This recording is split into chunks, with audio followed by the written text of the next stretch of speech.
19 जून को ही गुजरात में भी 4 राज्यसभा की सीटों के लिए चुनाव होने वाले हैं और इस बार का चुनावी समर कांग्रेस और बीजेपी दोनों के लिए बिल्कुल भी आसान नहीं लग रहा। कांग्रेस अपने विधायकों को बचाने के लिए जूझ रही है तो बीजेपी अपने 3 उम्मीदवारों को जिताने के लिए वोटों का जुगाड़ करने में जुटी हुई है।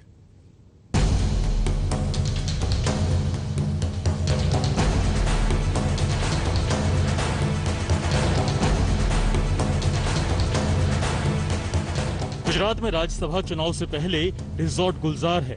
कुछ दिन पहले तक ये रिजॉर्ट खाली थे। अब मतदान तक कांग्रेस विधायकों का अस्थायी आशियाना है। खरीद फरोख्त के डर से पार्टी सभी विधायकों को अलग अलग रिजॉर्ट या फार्म हाउस में भेजकर वोट बचाने की जुगत कर रही है।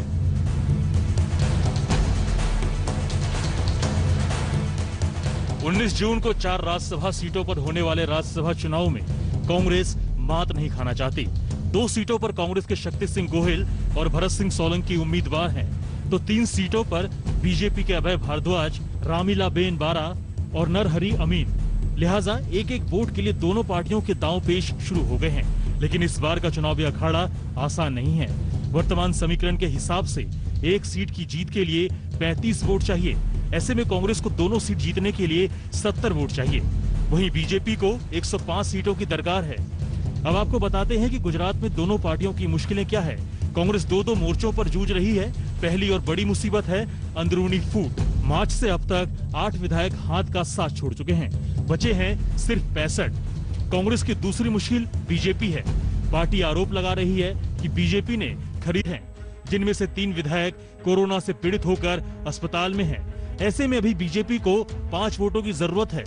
अब सबकी नजर एनसीपी के 1 वोट पर है, जिसने 2017 के चुनाव में पार्टी विहिप को नजरअंदाज कर कांग्रेस की बजाय बीजेपी को वोट दिया था। अहमद पटेल को जिताने में अहम भूमिका निभाने वाले भारतीय ट्राइबल पार्टी के छोटू वसावा और उनके बेटे महेश वसावा भी तुरुप का पत्ता साबित हो सकते हैं, जिनसे फिलहाल दोनों से संपर्क नहीं हो पा रहा। ऐसे में दोनों पार्टियां एक एक वोट के लिए एड़ी चोटी का जोर लगा रही हैं।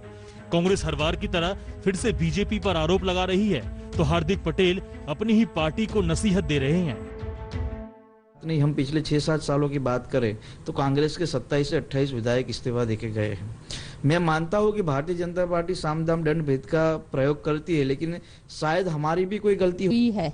लेकिन फिलहाल तो ये दोनों ही पार्टियां एक दूसरे को पटखनी देने में जुटी हुई है। गोपी घांगर, अहमदाबाद।